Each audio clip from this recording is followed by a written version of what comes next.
The closing assembly of the events of the Holocaust Remembrance Day marks this year 8 years for the murder of the Hungarian Jews, 75 years to the foundation of Ghetto Fighters Kibbutz and the Yitzhak Katzenelson Holocaust and Jewish Resistance Heritage Museum, as well as the bereavement, the pain, and the worry that surround us all since October 7th, 2023. As long as in our hearts there will be no despair, as long as in our hearts is a call for comfort, as long as in our hearts these words that open the national anthem of the State of Israel hold amongst themselves a whole world. They occur deep in the soul of the person. They include faith in human spirit, as well as in the Jewish spirit. They express fight against desperation and giving up. They are a call for action. And during these difficult, challenging days, these words tell us that there is hope. That hope lies within the heart beatings and within the light concealed in those heart beatings. The liberated prisoners from Bergen-Belsen camp, once they were liberated, stood at the gates of the camp and sang the hope, Hadikva, the national anthem. From within an endless pain, they sang out loud and from full identification with the meaning of those words. The incredible story of the Holocaust survivors and their return to life is the pillar of light that we shall follow. During the past months, Israelis have been experiencing, alongside the world Jewry, the most devastating heartbreak of their lives. It is accompanied by a deep disruption of the basic beliefs that were at the foundation of the establishment of the state and the agreement between the state and its founders and their successors. These words, in their piercing simplicity, were meant to ignite within each one of us the strength to carve from within the disaster the strength of that old hope that would lead to the action of rebuilding of the national home and all of its thrilling components: solidarity, statehood, purity of heart and rectitude, manners, righteousness, integrity and honesty. Shall each one of us look within their own hearts, listen to the sound of their own spirit, or will wake it up, and together we shall choose life worth living and worth living for.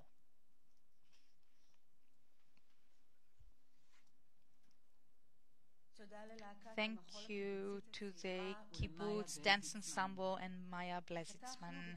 We've opened with Professor Hanaya Blonka, the chief historian of the Ghetto Fighters House.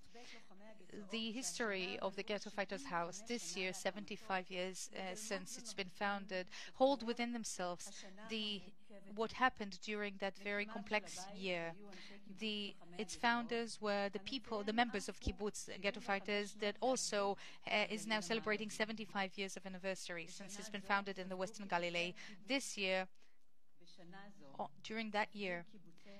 this year, the kibbutz and the Gaza envelope settlements took a grave blow when they were a target to massacre and devastations. The northern kibbutz members were also made to leave their homes due to the security threat, due to which they chose to begin with to live so close to the border.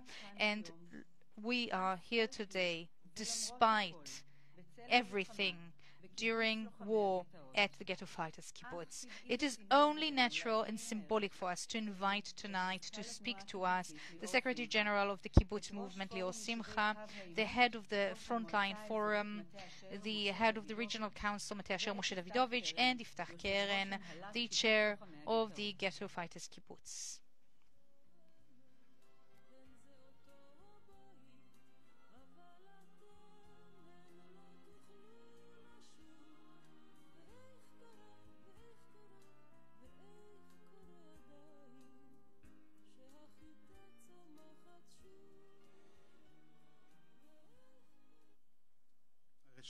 First, before everything, as someone accompanying the families of the hostages, I would like to call out to the government of Israel and pray for the return of the hostages home now, because this is our responsibility. As one who grew up in Kibbutz Netzer Sireni, the Holocaust Remembrance Day every year is a very meaningful day to me. As a third generation to Holocaust survivors who went through Inferno, the concentration camps, the death marches, the hell upon earth. My grandmother, or may she rest in peace, passed away a month and a half ago. She was 101 and she was clear-headed until her very last day. In the concentration camp, she became part of the orchestra of Alma Rosen as a violinist. And every day, in cold, in rain, in snow, she and her fellow orchestra members were playing classical music. In pain, when they saw those human remains, their Jewish friends in the camp marching like death shadows in the work camps or towards their death, when in the background classical music was being played, with no food, with no sleep, with no family. Many of those people have not returned. So few of them were there on that very long-awaited Liberation Day. The other planet. My grandparents from Berlin were 20 years old and they have seen hell. They've heard, experienced the pain, that inconceivable pain, the human animalism. And after the war, at the end of the war, with just the clothes on the body, they joined the Buchenwald group. And together with the founding fathers, they founded a kibbutz that later on were called Kibbutz Netzer Sirani. They've started a new life. They've established a home. They've had children and later on grandchildren. They and their camp friends, as brand plucked from the burning, with no family, no relatives, no neighbors, with a painful spirit, have become together a group, and they knew that in order to secure for their children that never again, they must build a state, they must build a kibbutz, they must be a free nation in its land. They knew that we shall have to have a strong army, so that will never again the Jewish nation will allow to destroy its people. A very hard work with an almost impossible decree. They've started modern agriculture, glorious industry, education, culture. They have risen from the ashes and said, never again will the destiny of the Jewish people will be abandoned. My grandmother passed a month and a half ago. Lucid, clear-headed. She was alive during the past October. She heard the alarms going off. She heard of the horrors that happened in Be'eri, Nir Oz, Kfar Aza and Nirim. She's heard of the great fiasco. She's heard how the hostages were taken from their own homes. She's heard the never again being shattered to pieces. And now it is our turn. And it is from this very point that we should take everything we've learned, believe in humanity, know that from the great calamity we can restore. We've learned that despite everything that happened, we must be strong and remain human. Whatever happens, I want to ensure my grandparents and their generation that despite the horrors and the great crisis, what happened during October did not destroy the Jewish people. The military that I and all of my friends were part of will know how to protect our home, will know how to fight those murderers, and we will continue on fighting. We shall rebuild, we shall build a glorious culture. The pathways in the kibbutzes will once again hear the laughter of children. We shall continue on fighting in order to be a free people in our land. We shall fight for the ideals that today we need so much to have. We will fight for solidarity, for partnership, for home that protects you, and for a state that is a sovereign. We shall continue educating our children to believe in humanity, for the ability to rise once again from the greatest calamity and create a new reality. It is for we were taught that it is from the great calamity that we could rebuild, as then, today.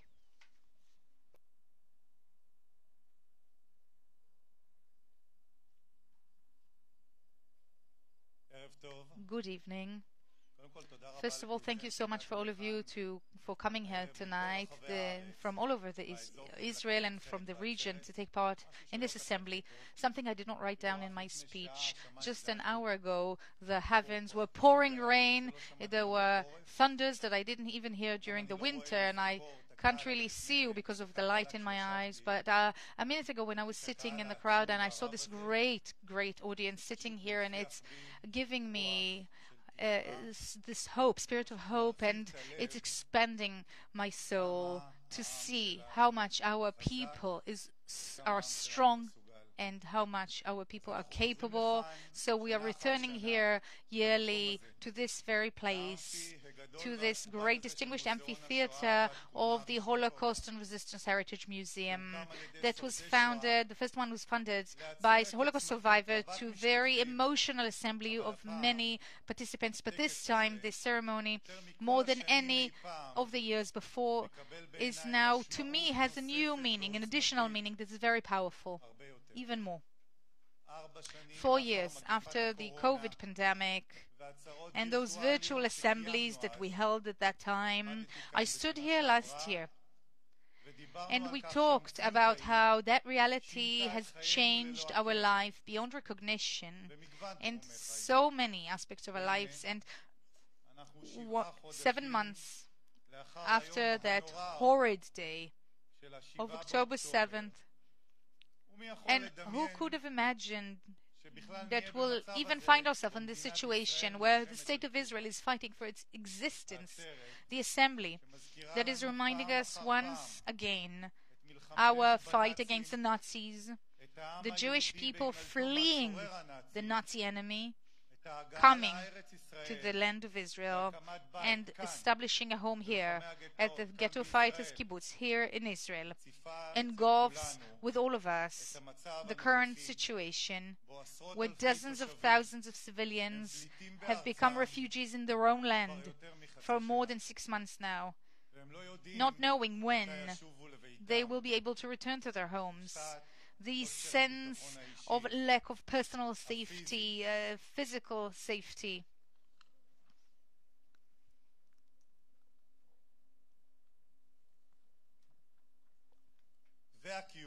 An existential safety that is crossing all of our minds and hearts ever since that horrible day when a vicious terror organization, a murderous organization, committed a horrid and inconceivable murder to civilians, innocent civilians.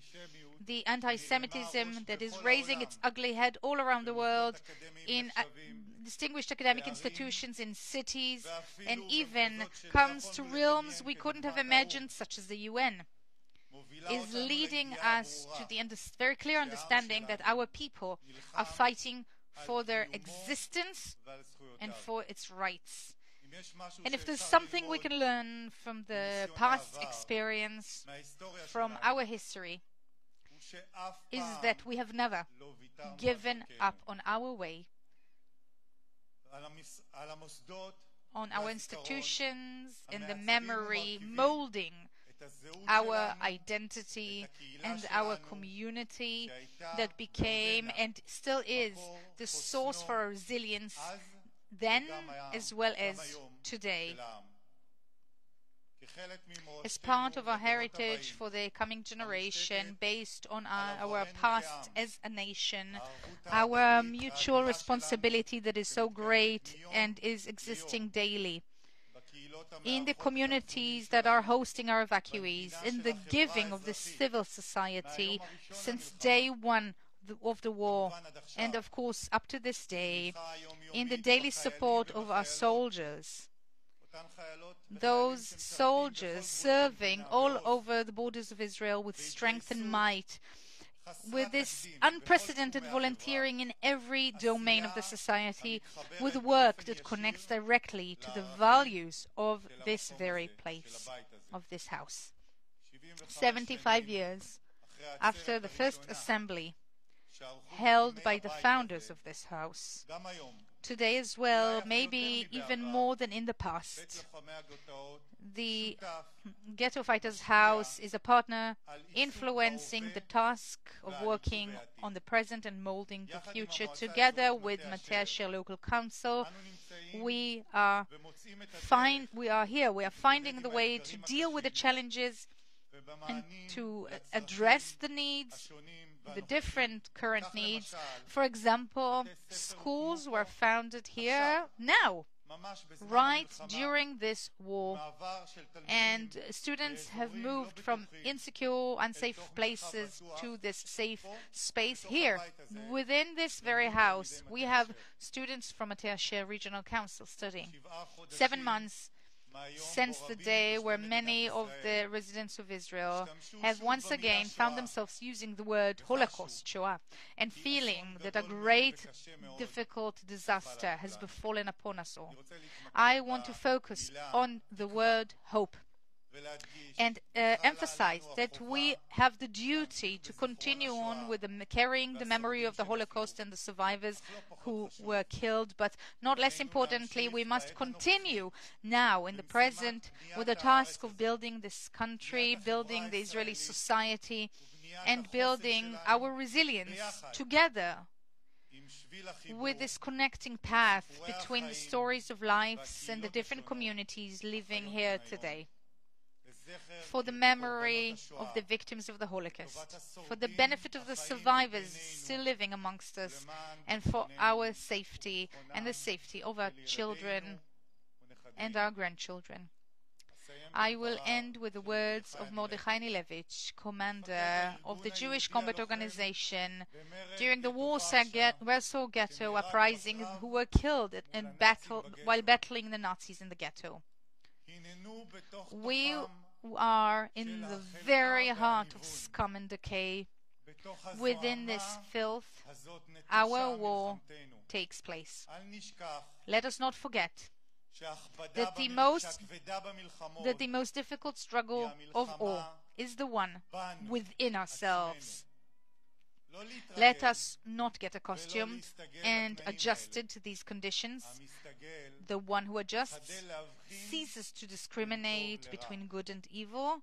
He becomes a slave in body and soul.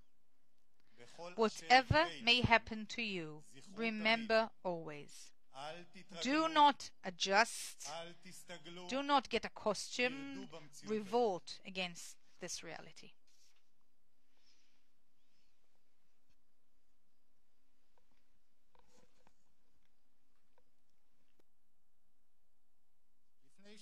"75 years ago, Holocaust survivors founded the Ghetto Fighters Kibbutz, and at the same time they laid the cornerstone right here at the highest point of the kibbutz for the Ghetto Fighters House, the first museum in the world for commemoration of the Holocaust and the uprising.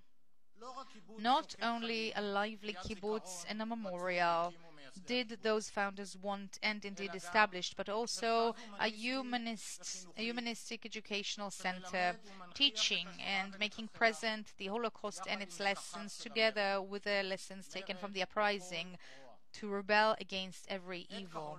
Edgar Holzberg, one of the founders of this kibbutz, have lost her daughter Mary at the Sabena action 1972, wrote on April 1973 these words: "Not a silent headstone, but rather a vibrant home full of life, as Mary herself was. That was the goal of her life, and this is what I want to accomplish.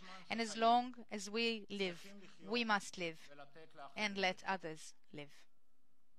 Tonight, in one of the most difficult times we've gone through, I've chosen to join what Edka said and call upon all of us to continue on living, to maintain and renew our kibbutz and the whole kibbutz movement, to continue uprising against every evil, against every wrong, also facing our enemies as well as within ourselves. Those Holocaust survivors who established this wonderful kibbutz, and those survivors who were a very significant part of the inception of Israel, knew to find within themselves the strength to build for themselves and for us a new life and a better reality. I hope and believe that us too, after the destruction of October 7th, shall know how to reborn. That we shall know how to change what needs to be changed, fix what needs to be fixed. That we shall know to demand and receive the return of all of the hostages abandoned over more than 200 days ago to still not return to us, that we shall know to assist our friends in the kibbutzes and in the other settlements in the south who were abandoned 7 months ago, and that we shall know how to return the north of Israel as well as the entire land to the right place. For that to happen, we need to choose and act appropriately, and choose and elect leaders that will be worthy of the founding generation, our generation, and the next generations. I am full of hope and faith that we could once again, then maybe, reborn.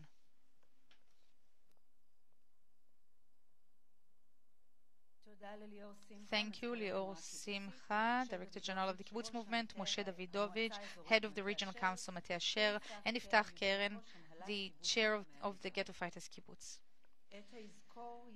The Yizkor will be read by Chilik Bogomolsky, son of the founders of the Kibbutz, Moshe and Clara Bogomolsky. May they rest in peace. Please rise to your feet.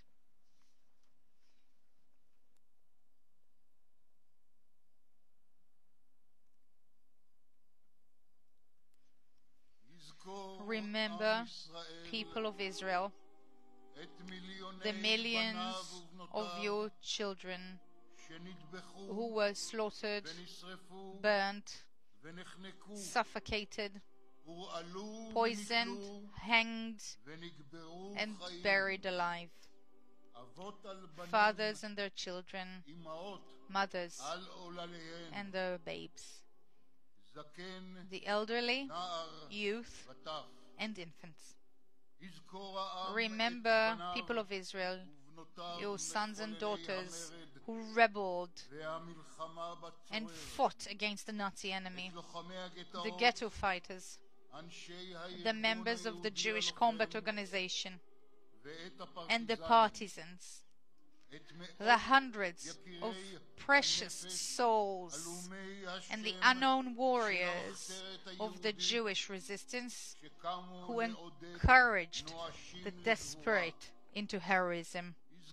Remember, people of Israel, the righteous among the nations who have placed their own lives in danger, who extended a helping hand to save Jews, sanctifying by their deeds and sacrifice the dignity of those fighting for freedom.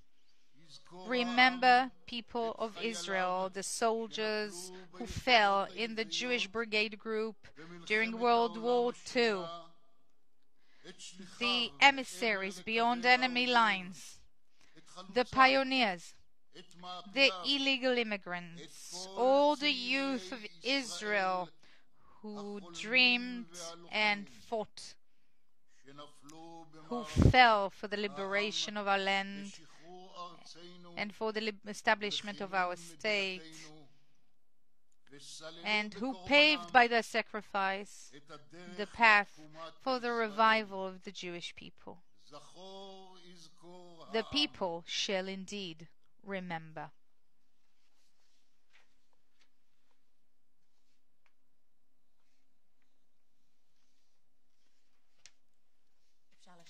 You may now sit down. On the cover of Eved Banai's last record, where he performs a new adaptation for Nameless Poem by Shalom Chanoch, there is an illustration by Orin Kidron where you see fields abloom at Kibbutz Nir Yitzchak. May we once again bloom. 75 years to Kibbutz, Ghetto Fighters Kibbutz, Eved Banai.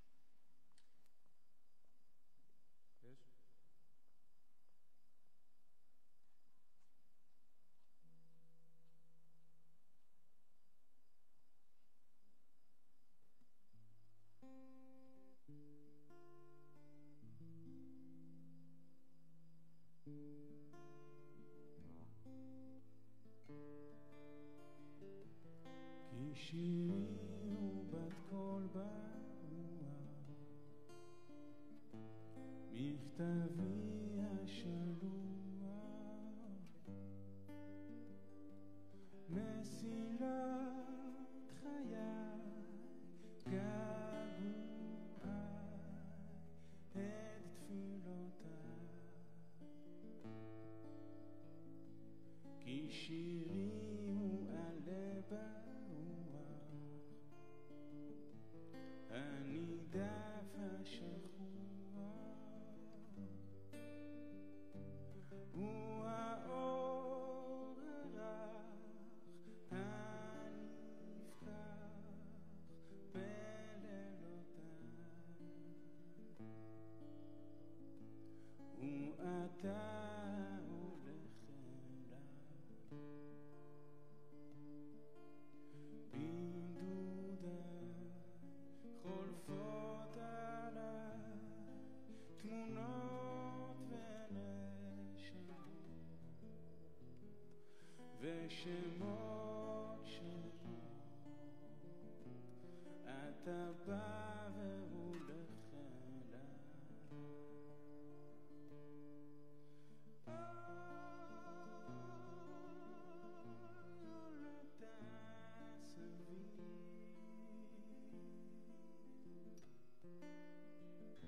ולבן שאתה מקשיב, אולי, אולי, אולי אתה בא והולך אליי, בדרכי הולכים איתי נופים וניגונים, ופנים פנים אתה בא והולך אליי.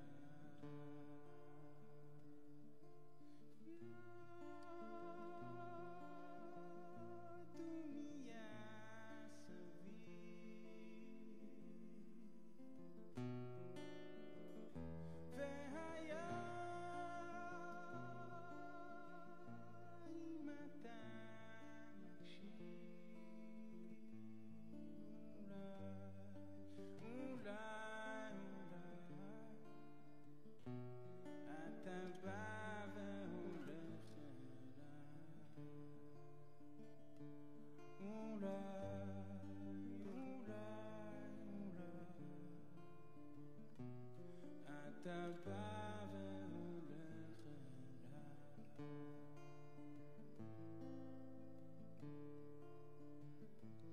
כי שירי הוא משב הרוח, חלוני הפתוח, מעיין כוחי, צחוק וקרי, קץ ייסוריי,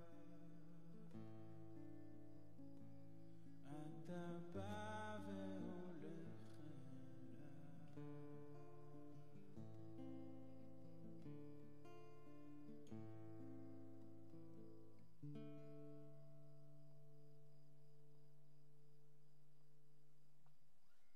תודה לאביתר בנאי. Thank you, Evyatar Banai. יחזור אלינו. He will return to us later on. מייסדי The המוזיאון founders of the והקיבוץ museum and the הותירו kibbutz מורשת left של a זיכרון. heritage of memory. זוהי מסורת This is a שנמשכת tradition מאז lasting since 1949. 1949. כל אחד Each ואחת one מנשיאי of the המסורות torchbearers מייחדים represent the זיכרון memory of their יקיריהם beloved ones and the וזיכרון victory מורשתם. of their legacy. 6 Six סיפורים. stories, six שש flames. המשואה The הראשונה first שתודלק torch לציון will 75 be שנה born לקיבוץ to mark לוחמי 75 הגטאות. years to the Ghetto Fighters מסמלת Kibbutz, דור symbolizes מייסדי the הקיבוץ. generation of the בלה founders of the ויצחק kibbutz. רוזנברג, Bella and Yitzhak זיכרונם Rosenberg of לברכה, blessed הגיעו memory have מהתופת. come from Inferno. היא נולדה She was born in בליטא Lithuania כבלה גורביץ' as Bela בשנת Gorevich, 1927, and יצחק Yitzhak was נולד born in בבלרוסיה Belarusia, המערבית Western ב-20 Belarusia, who was then בשנת Poland, in 1920. 1920. They met after the war in Poland, and with the youth movement Dor, they immigrated together to Israel, and they became two of the founders of the Ghetto Fighters Kibbutz, and they left a legacy of resurrection through continuous action. Anat Yakel, their granddaughter, now lives in the kibbutz in the very same home where they used to live, and their son Tzvika Vered met together to tell of who they were. My grandmother saved 3 girls. We have about now offsprings 50 people, our family with all of Israel. There's some of resurrection from ashes into state, into life. Ghetto Fighters Kibbutz. Grandmother Fruma is the one thanks to whom we are now sitting here. She escaped herself from the ghetto. She used to be able to leave with different excuses. She knocked on doors of doctors from Kovna. She asked them to hide her children. And a lot of doors were slammed in her face, but she did not give up. She found a place for each and every one of her children. And the same as Fruma, knocked on doors and told people, do the right thing. This is something that later on continued with Bella, my grandmother. She kept reminding people, do the right thing. Do what is right. Myself and my 2 sisters, we grew up in a completely normal home. We did not live in an atmosphere of ghetto fighters and Holocaust. We, as boys, called it the Holocaust holiday because there used to be lots of actions. We were working here. We were accompanying the guests. There was this celebration. And for us as children, we didn't even know what it means. My father told non-stop about the history of the family. My mother, until very late age, she didn't tell anything. Until my grandmother came to Israel, we were not hardly exposed to the stories. After 1973, when my stories started, her stories started as well.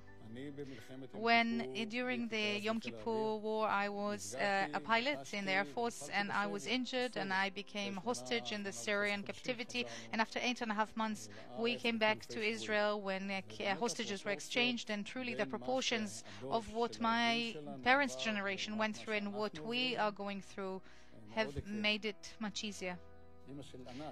Anat's mother asked our mother what was more difficult for her, ghetto Kovna or not knowing what is happening with your son during the Yom Kippur War. And she said, absolutely, certainly, it's much more difficult not to know where your child is and if he will come back, is he alive, is he injured, than spending in a ghetto where you can do things. My grandmother Bella I take with me. Many times I ask myself, what would she have done? What would she have said? At the beginning, she founded here the science laboratory, and then she chose to learn from scratch how to speak Arabic in order to teach Arabic. She really was a compass. The Zionism that we were educated to is not the Zionism of building a state, it's the Zionism of working on the Israeli society. Zionism did not end when the country was built. That's it, we have independence. There's a lot to do, and it's endless work.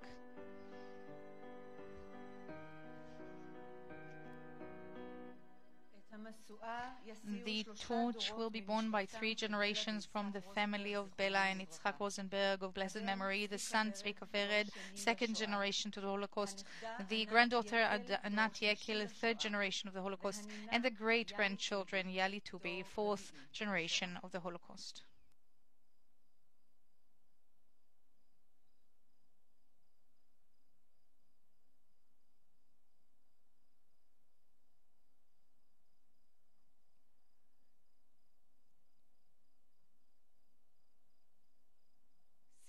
Sylvain Shlomo Levi was born on 1936 in Paris, France. At 1941, his father was jailed as a political prisoner, and later he was transported on transport number 12 to Auschwitz. His mother decided to scatter her children in order to save their lives. Sylvain was given away for payment to a Catholic family where he was raised as a devout Christian. When the mother ran out of money, Sylvain was returned home, and then he found out for the first time that he is in fact Jewish. סילבן Silvan remembers throwing himself at the floor, crying, saying he does not want to be Jew because the Jews killed little baby Jesus. Memories of the war for him are paved with escape journeys and anti-Semitism, very hurtful even by teachers. Maybe for that reason he grew up to become an education professional. Amongst other things, he founded a special education school and he became its principal, and for that he received the National Education Award from the 5th President of the State of Israel, Yitzhak Navon, from the archives of the ghetto fighters' house. The Germans used to go through the main streets of Paris with an orchestra, and this is very impressive. This is the war that suddenly hit us, and after a while my mother felt that things are not going well, and then a time start of hiding in different places. It was very difficult. It was very difficult time. We had no food, maybe one slice of bread we could give it to each one of the kids, and each one of us would give a small bite to our mother. In my purse, in my wallet, I have a picture of an anonymous girl. I don't know her. She's sitting holding her little doll and her little backpack, and to me this is the entire Holocaust. This was taken on 1942.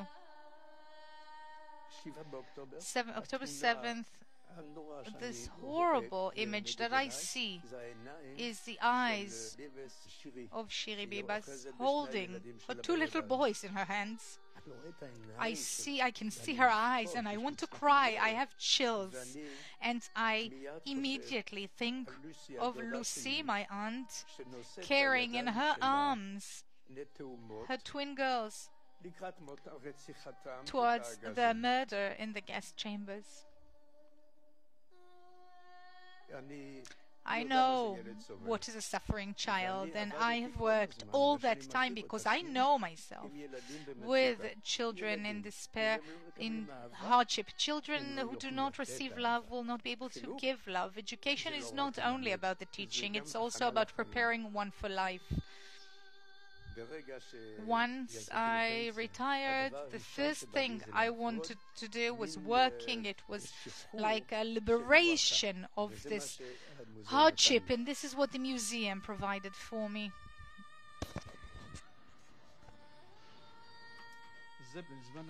This was during the war. At the bottom, it's the end of the war. There's a whole story in this picture. I have so many paintings at home that have nothing to do with the Holocaust. Nothing. I can't always sustain myself in the Holocaust. You can see I'm smiling, I'm laughing, I have friends. We go out, we go to the movies, to the theater, to a concert. I am alive. But in the background, it's always there.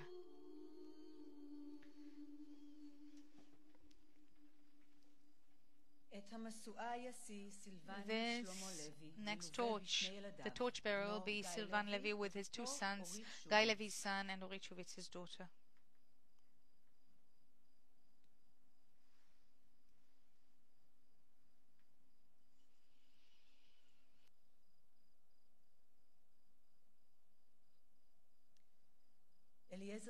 Eliezer Schwartz was born on 1928 in the city of Satu Mare in Transylvania.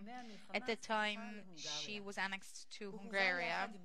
He was taken with his family to Auschwitz-Birkenau camp, where he was separated from them. He was moved to a forced labor camp at the iron mines in France, and from there he was moved to the salt mines in the town of Kuchendorf in Germany. The Germans were hoping to turn into underground halls for arms manufacturing. Towards the end of the war, he was led at the death march from Kuchendorf towards Dachau camp in the Tyrol Mountains. Out of 800 Jews who began the journey, only 16 survived. Eliezer was one of them. I did not bring them any benefit to the Germans twice. They managed to kill me. Ghetto Fighters Museum. In fact, I came to Israel when I was 17, after releasing from the Germans You appear in Israel with no education, no language, no nothing. In fact, no acquaintances, mostly because the family, the entire family, was perished and none of them remained alive, none of them survived. And I had to build myself a new family.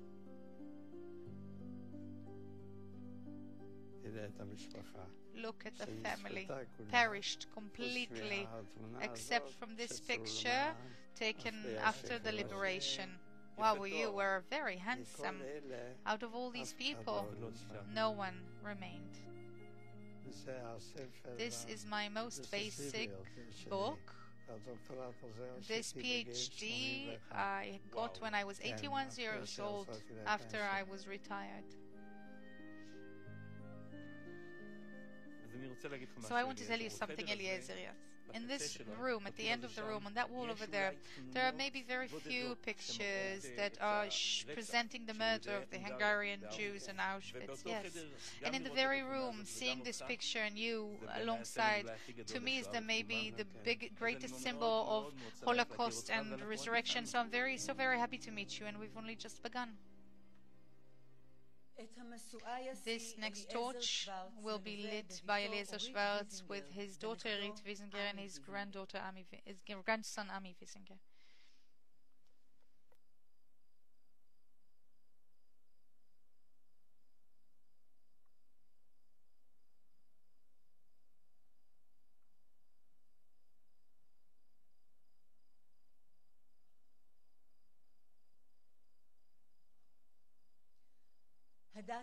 Hadassah Meir was born in Poland when the war broke. Her name then was Junia Tenenbaum, an only daughter to her parents. The memories of the Holocaust she left behind, along with her childhood. Hadassah is one of my 100 children of Lana Kichler Zilberman. Together with other children, she was taken to the Schiller Group.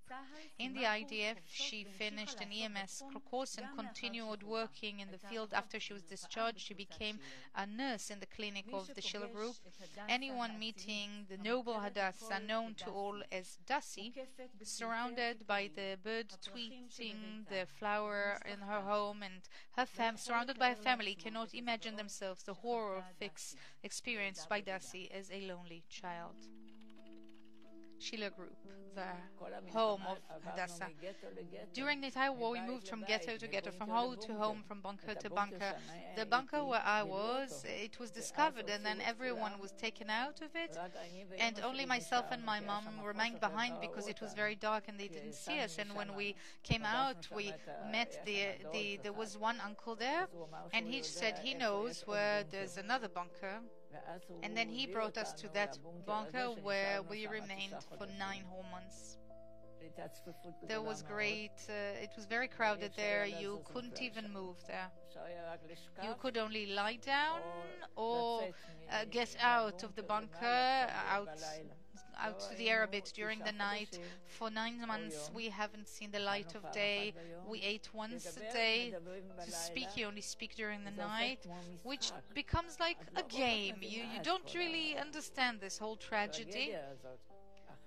Afterwards, you start digesting the fact, processing the fact that you're alone, that you remained alone. The Russians came, they released us.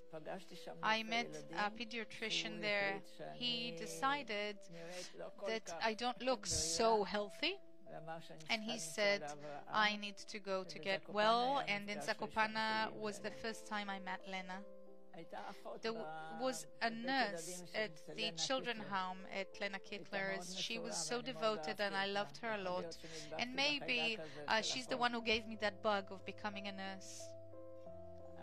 I started a family. I did not live the Holocaust. I decided I've had enough.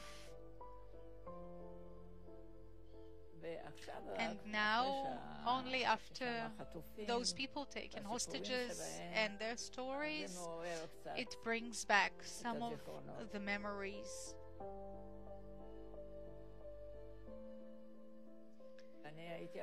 I was supposed to go to the United States to my uncle's, and on the last minute I decided I'm going to Israel with all of the Lena children, and I didn't know what a kibbutz was, but she brought us to one.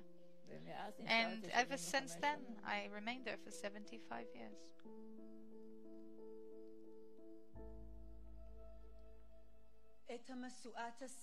This torch will be lit by Hadassah Meir with her two granddaughters, Ardar Barak Meir and Eyal Meir.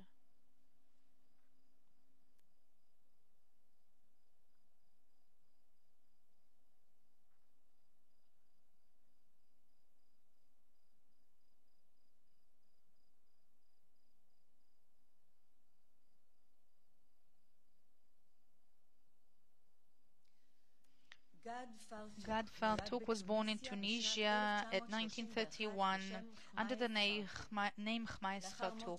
After the death of his mother in the invasion of the Germans to Tunisia, he was left behind all alone with his father's second wife and his brothers, and he decided to take care of the family. He used to remove the yellow patch, dress up as a local Arab boy, and leaving daily in search of food for his family. After the war, for the first time in his life, he used the tram during Saturday, the day of Shabbat, to join a meeting of young Jewish youth, and this is how he discovered about the Shomer HaTzair movement. And together with them, he made Aliyah. He immigrated to Israel 1947 and became one of the founders of Kibbutz Karmia at the Gaza envelope. And for 44 years, he's been doing photography and volunteering in his city, the city of Ashkelon. Even when Ashkelon became very highly targeted by bombs, he did not leave the city. Every day at 4 a.m. he sits down and writes a poem, and he sends it to everyone he knows. A poem that unfolds within itself optimism and joy. The war started and trouble started with a German taste, and hunger started. Mother used to tell us, I will dress you up as an Arab and you will go and fetch bread.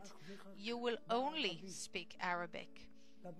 I wore a galabia and I was walking barefoot.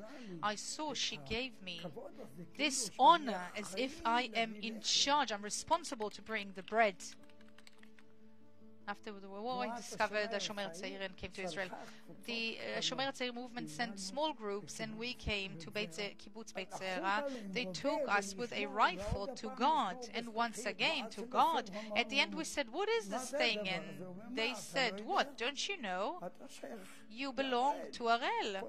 All of this group belongs to the Palmach." On April 20th, 1950, we established the Kibbutz Karmia, and a couple arrived at the kibbutz and brought a camera.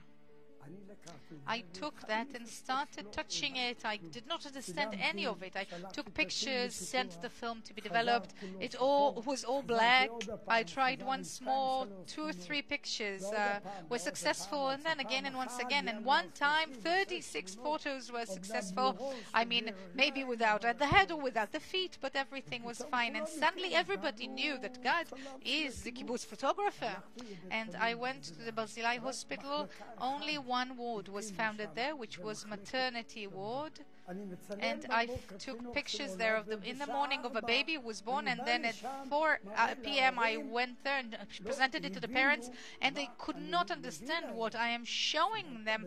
You took a picture of someone who doesn't even know what a camera is, and suddenly you show them a picture of themselves. I used to create something new. It's life, as if I created life. I created something new.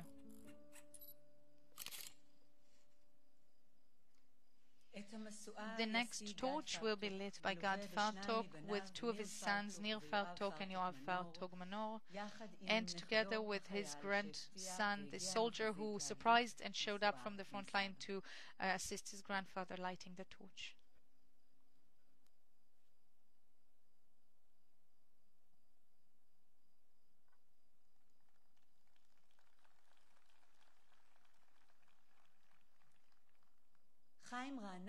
Chaim Ra'anan was born in 1935 at Budapest, in Hungary, an only son to his parents.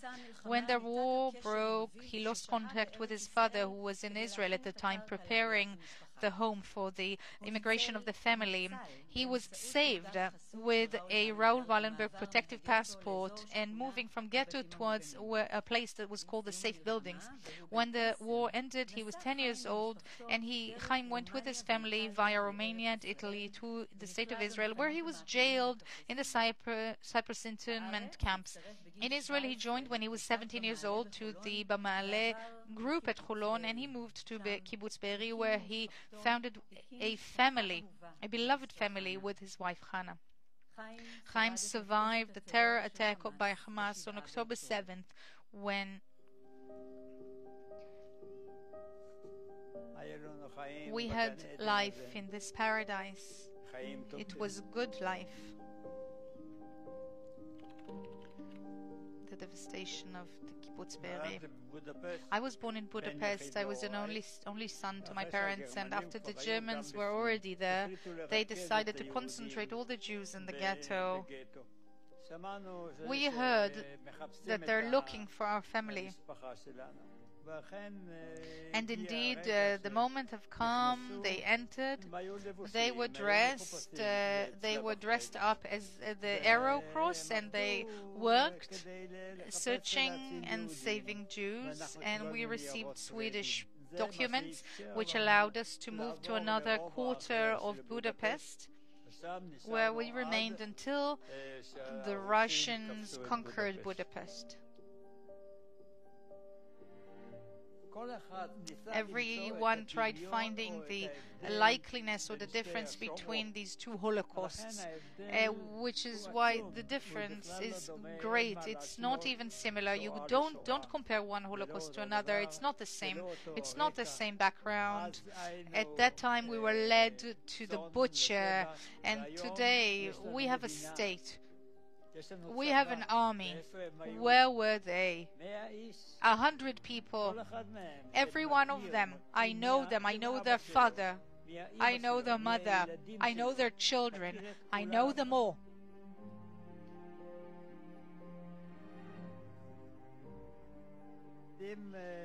If Be'eri will be able to rise once again, and I will still be able to walk or maybe even sit in a wheelchair, I see this is the only place that is home to me, and I want very much to come back here.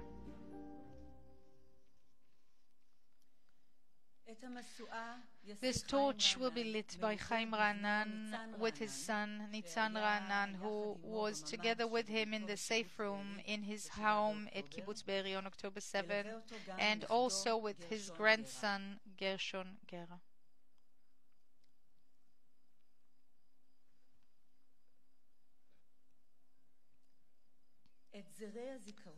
The memorial wreaths are laid by the youth of Ghetto Fighters Kibbutz, generations who are continuing the way of the founders.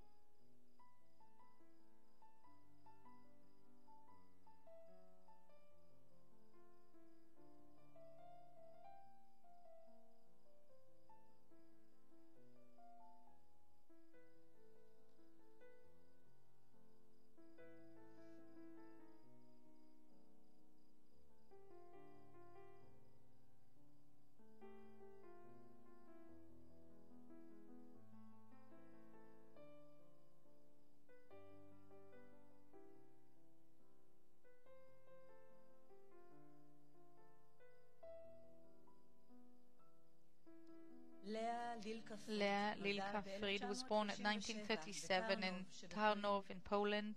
When she was 5 years old, she was given by her parents to Janina Valenga, who was a Christian friend of her mother's.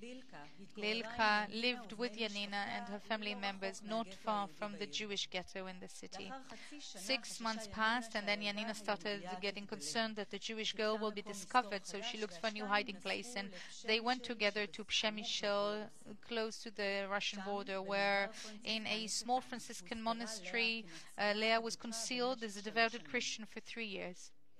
Her testimony appears in the exhibition Jewish Child in the Holocaust at Yad Layeled at the Ghetto Fighters House. Her story is played in the monodrama The Dance of Joy and Sadness here in the museum. Janina Valenga passed away at the age of 89 years old. Leah came to Poland, and over her grave she eulogized the woman she owes her life to. All of the family members of Janina, the Valenga family, have been recognized as righteous amongst the nations.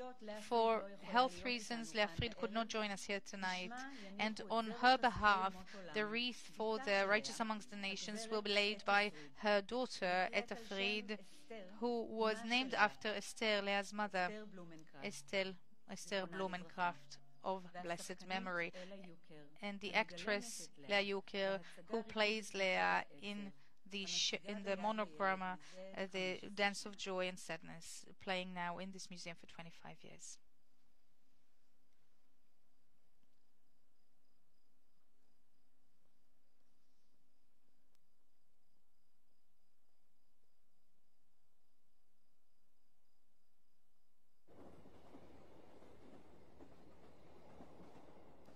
Draft of happiness. Every Jewish person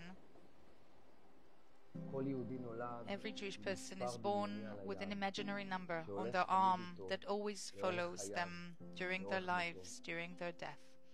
Every Jew is born with a transparent train that he came off, and on that train his life, the laughter of his children. Every Jewish person is born with a heavy load on his back and a tattered yellow patch attached to his heart. Every Jewish person must ask. Every Jewish person came back from hell. Every Jewish person is a survivor. Every Jewish person is born with an imaginary number on their arm that helps them remember where they came from and where they can never afford themselves to go back.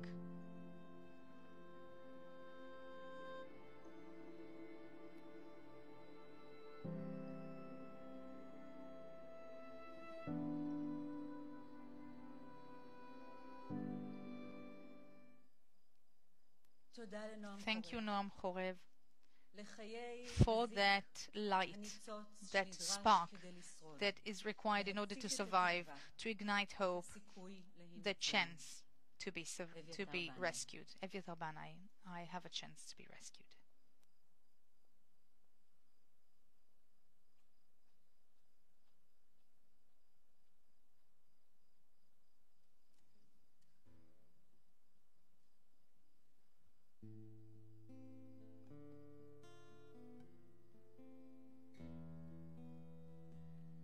יש לי סיכוי להינצל, אני יודע, אני אוכל להתעורר, להתפכח,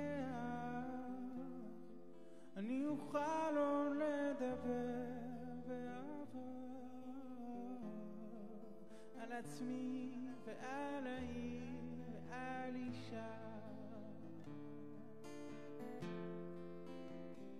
כבר עכשיו אני פחות כועס, וגל שקט של רגש מתבקע עם השער לבן בלילה, עם הקר לידך כל הזמן.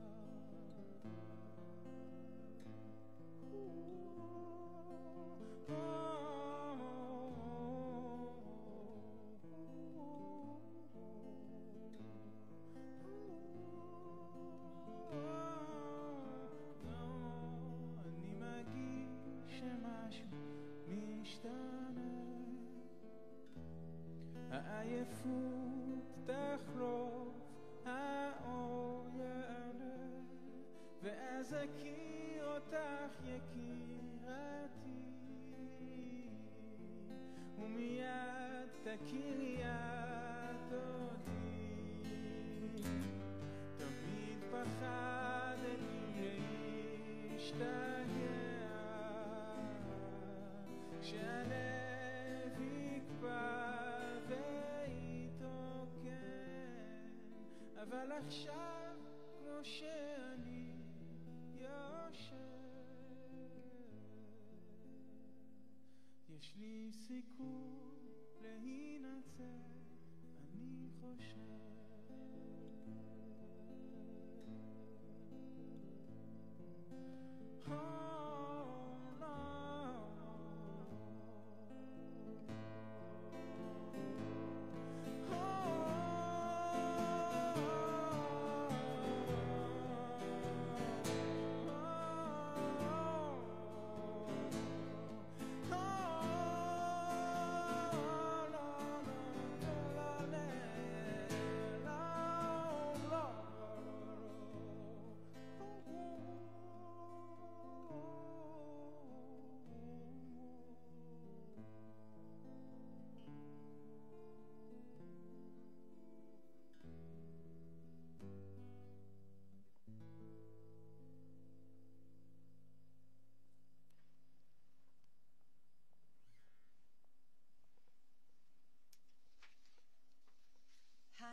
Hans Johann Bayer, a Christian evangelist German who grew up his entire life in Germany, remembers very well the Nazi Germany. Together with his wife Christel, they've decided to live in Israel. For 52 years now that they've been here in Israel, living here and running the Eliezer home, the retirement home at Malot for Holocaust survivors, for the Bayer family, who's ever since then the next generations were born here in Israel. Israel is their home. This is where they live amongst Holocaust survivors, continuing their life work of their grandparents, Hans and Christel Bayer. They study, they serve the military here. On December 14th this year, Sergeant Major Uriah Bayer was severely injured. He's a fighter at the Maglan unit, and he was injured in a combat in south of Gaza Strip. He fought for his life for 3 days, and then he died. He was a child of laughter. He was born and killed here. Boy of home, introvert, but enchanting, a gentle spirit in a big body. Tonight, the Bayer family are sitting amongst us here with their typical modesty and with amazing sensitivity. They continue on their mission. They're doing tikkun olam, repairing the world. They've rooted here, united their destiny with the destiny of the Jewish people and with the destiny of Israel. I wish that thanks to you and people such as yourselves, may the light of the faith in humankind will continue lighting within all of us. May the memory of Sergeant Uriah Bayer be blessed.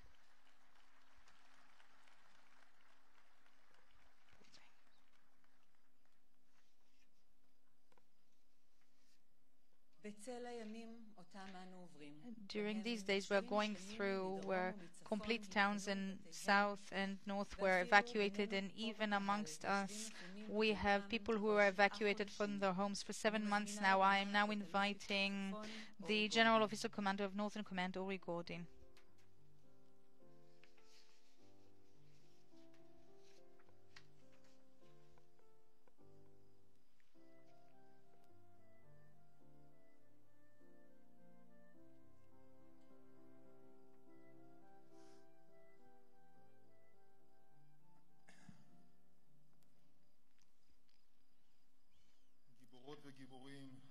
Heroes, Holocaust survivors, distinguished guests. For 80 years now and 4 days exactly passed since the first train from Hungary left towards the death camp of Auschwitz-Birkenau, the one who started a very quick deportation series that was inconceivable, by the end of which there were 500,000 people were viciously slaughtered whose only sin was being Jews. I looked from afar and I saw something horrifying, Chava Weinberg said in her chilling testimony. They bought cargo trains, they put people in lines, and at the very end, one woman with a babe and two children, they were thrown in. She was left out. I looked at my mother and I cried. I am not going on this train, but it didn't help me. The train left on its way with an engine pulling forward quickly, running on hatred. I wanted to sleep, she says. Then suddenly a vacuum bomb hit the train. Several cars were hit. We cried, help! But instead of helping us, they took gasoline tanks, threw them at the damaged cars, and lit them on with living people within them. When we now visit Hungary, that is enlightened and modern, it's almost impossible to imagine. It's hard to comprehend that half an hour from the luxurious thermal baths of Budapest, they've established the crowded ghetto around the great synagogue. When we are sailing on the Danube, it's hard to imagine that thousands of our people were butchered viciously on its banks. We only see the evergreen around, covering the red blood of our people absorbed in that land. It's hard to comprehend, but we mustn't forget. We mustn't forget, for anti-Semitism and hatred towards Jews is still alive and kicking. Holocaust was and will remain the most heinous, murderous war in the history of nations, but unfortunately it is not the only one. On the Black Sabbath of October 7th, we witnessed a vicious massacre, and this time within our home. As then, this time too, people were murdered in their homes viciously. People who had dreams that they dreamt and did not come to realize, with dreams they didn't even come to dream, with promises not kept, with hopes that refused to disappear even within that terrible inferno, with loves that were cut short, and with a smile that forever will remain a memory. We are in the midst of a memory at the beginning of which we failed in the defense and we lost many of our brothers and sisters, and from this very deep calamity we uprised again and we started fighting back. In the south, the IDF is on offense against Hamas, determined and committed to bring back the hostages and strike down the Hamas organization to complete destruction. This is how the battling is also continuing against the terrorism at West Bank, and here in the north, Hezbollah has joined the war and met immediately the strength and resilience of the fighters and officers of the IDF in regular service and in reserve duty as well. Every day, every night, we are chasing, attacking, destroying the terrorists of Hezbollah and the abilities and infrastructures of their organization. Hezbollah chose to attack us and hide behind the citizens of Lebanon, but we are determined to change the security reality so that we can restore the North residents to their homes with security and with a sense of safety. We mustn't forget, because this is the only way we can ensure a better future.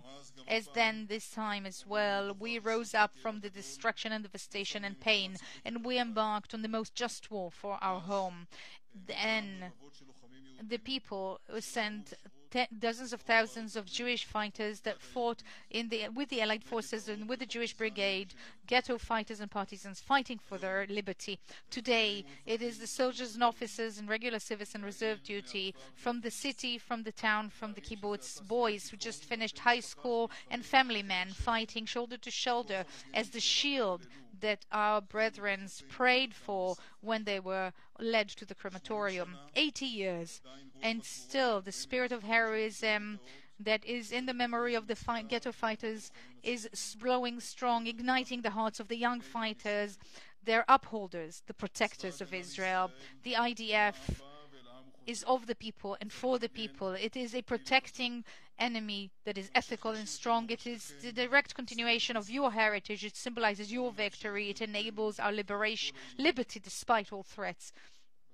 Last year, I stood on this very stage and I committed with these words: we shall continue on fighting against the entrenchment of terrorism, defending the state of Israel generally and its northern border and the northern inhabitants particularly. I said that anyone trying to attack us and violating our sovereignty will discover the iron fist of the IDF, and I am now standing here in front of you today and I am repeating that same commitment on behalf of myself, on behalf of the commanders, officers, soldiers, both in reserve and in regular service. Dear guests, brothers, sisters, the price we paid for a natural right to be a free nation in our land was and remained a heavy price.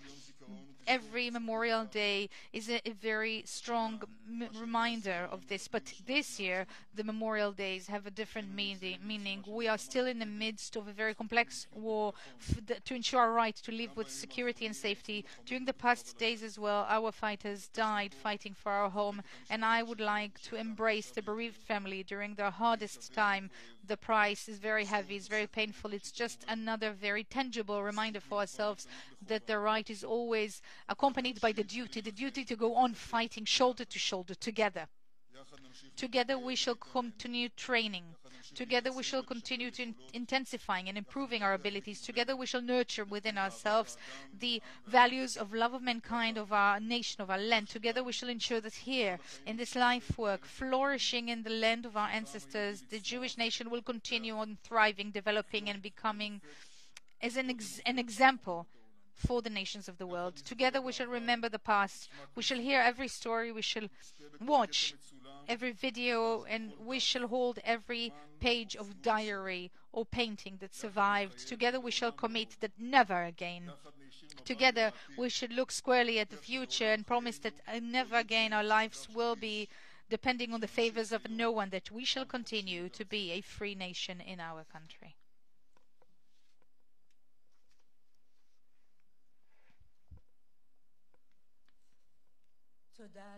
Thank you, Ori Gording, Major General Ori Gording.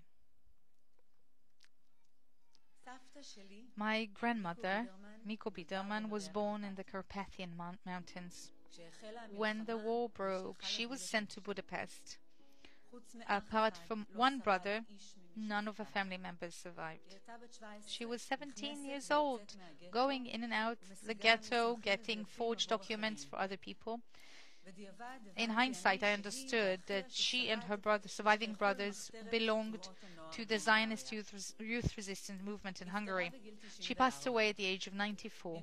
From my grandmother, she was the one who taught me how to knit. And when I stood on the parade ground, just before becoming officially an IDF combatant, I thought of her, of my grandmother, how she, when she was my age, even younger than I was at the time, how she did, how one little organization did.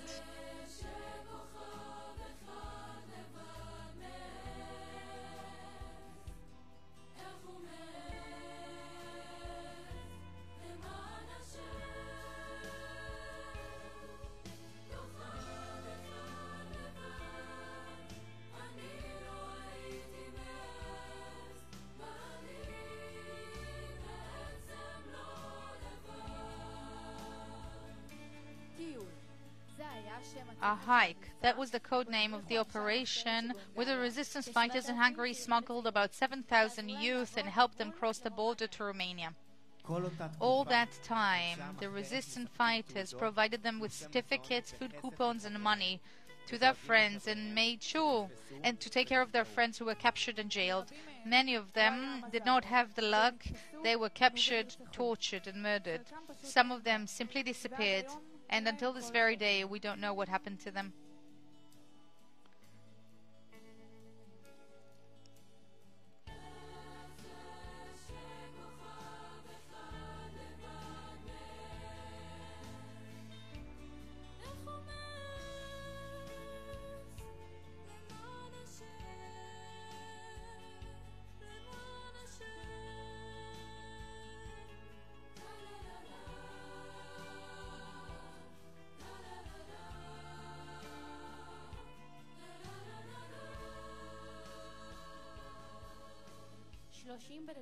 '30th of December 1944. The soldiers of the Arrow Cross entered the building at Vadash 29th Street that was titled the Glass House and forced out into the street the thousands of Jews, asylum seekers, and threatened to shoot them. Following fictitious diplomatic contacts, those soldiers left and the Jews came back to the safe Glass House. There they settled the headquarters of the resistance and operated it from there. There they forged 100,000 protective passports that were provided to immigration candidates and saved dozens of thousands of Jews.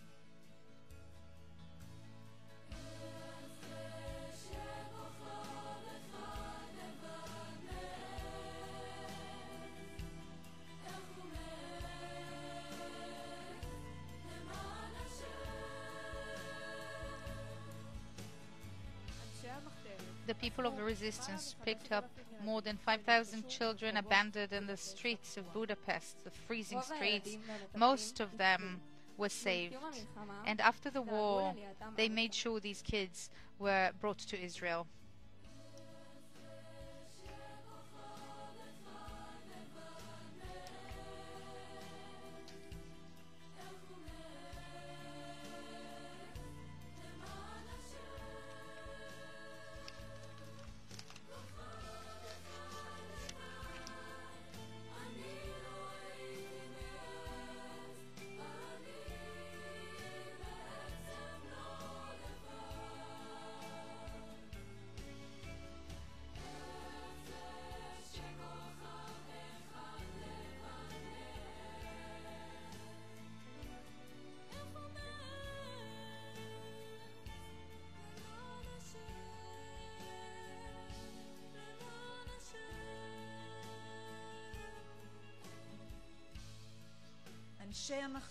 People of the resistance, members of the youth movement of all Zionist factions, Hashomer HaTzair, Dror HaBonim, the Zionist youth, Young Maccabi and Bnei Akiva, operated in Hungary for about 10 months.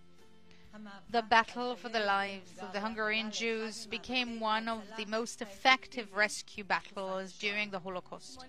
80 years passed, and we, the youth, are committed to continue striving for ethical work, aspiring to promote a good society, more solidary, more beautiful.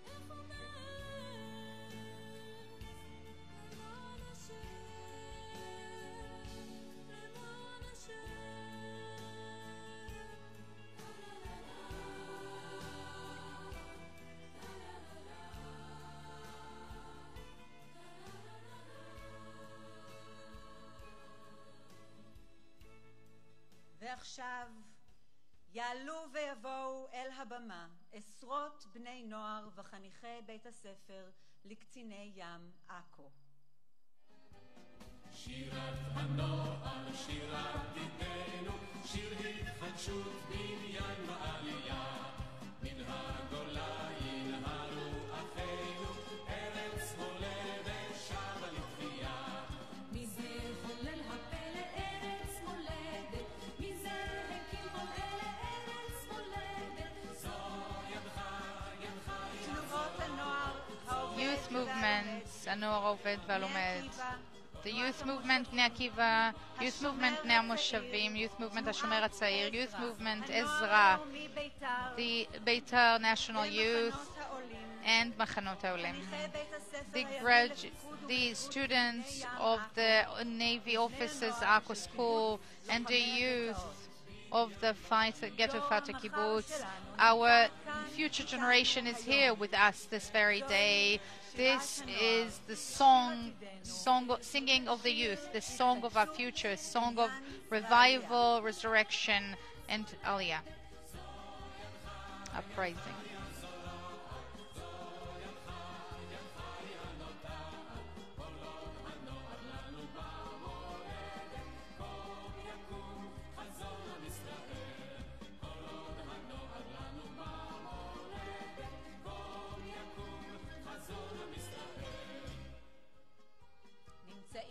We have with us now on the stage the youth movements, הנוער העובד והלומד, בני עקיבא, the Moshavim movement, Shomer HaTzair, Ezra movement, National Youth Beitar, המחנות העולים. The students from the Officers Navy School at Akko and the youth movements of the Ghetto Fighters Kibbutz. These are our tomorrow's future generation, the song of our future, the song of the youth, song of renovation, building, and aliyah.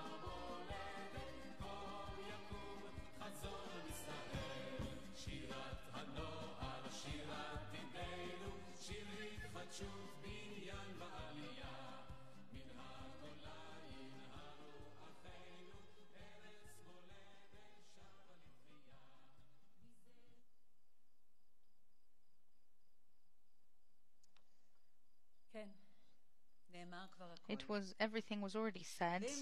And adding to that, for just one moment, I wish that from the dirt a rose will rise. Does this sound familiar to you? Yes, it was said before me, but we shall not stop singing Nati Chassid.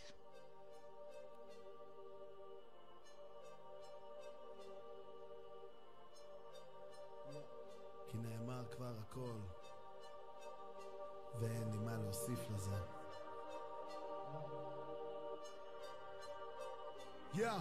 יו, הייתה תקופה כזאת שהאושר בא בזעם, אבל דווקא שם ראיתי קשת בענן, ומהענן תרד עלינו קשת, הלוואי, כי כאן נולדתי, כאן נולדו לי ילדיי, כאן זה בית, כאן זה לב, ואי שם בלב, פרח מלבלב, מזאת עולה, יפה כלבנה, כאילו מאפר, צומחת שושנה, מתוך עולמות שבורים היא צומחת, ורק שלא נפחד מהפחד, שולחת צליל מכוון, שוברת לב אבות קטנה, כי כל שיר הוא זיכרון בלתי נמנע, גם אם קשה לי להגיד מילים יפות מאלה, על צחוק של ילד ושמיע תחלת, מהפכה של שמחה ובה קנה פרחים, יותר מזה אנחנו לא צריכים.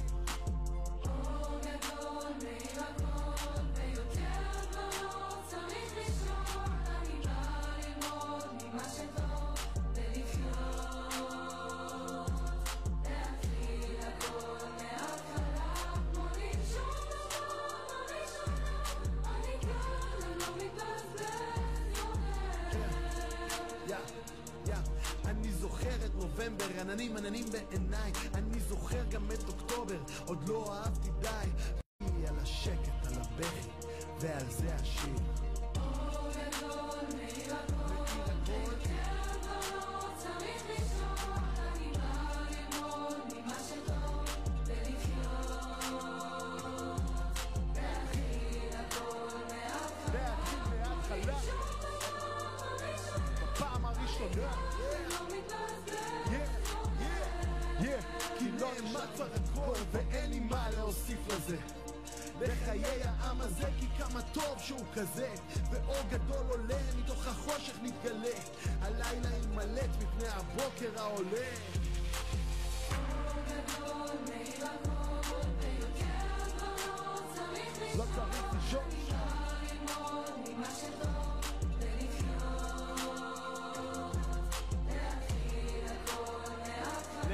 מההתחלה,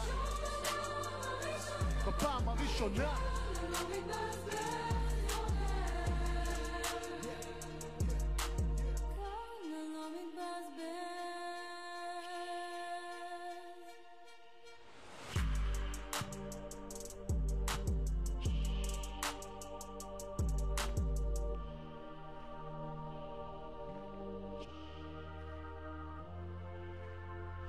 תודה רבה.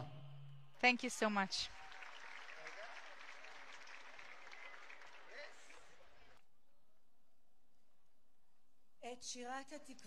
For the national anthem that will be sung by the Conservatorium of Mate Asher singers, we will ask you to please rise to your feet.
The ceremony has ended.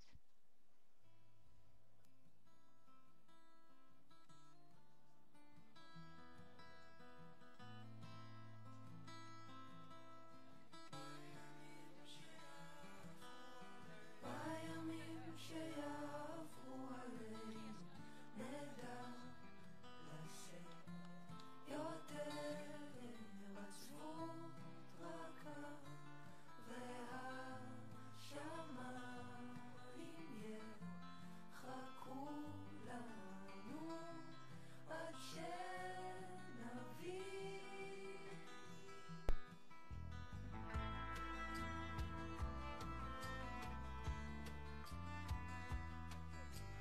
ובלילות נרוץ מתוך עצמנו אל שדות ילדות לארץ לא שבויה אתה המים המבקשים משיבו לי לגדול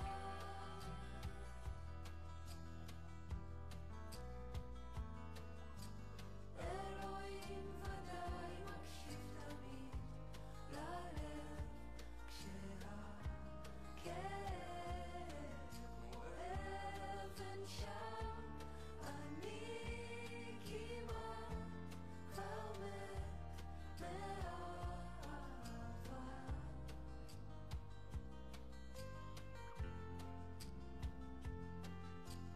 השנים יכשילו את רגלינו אך לא ניפול כמו אבן נעמוד מול כל סופות החול השלג והאש תמיד נדע לזכור שיעבור משה,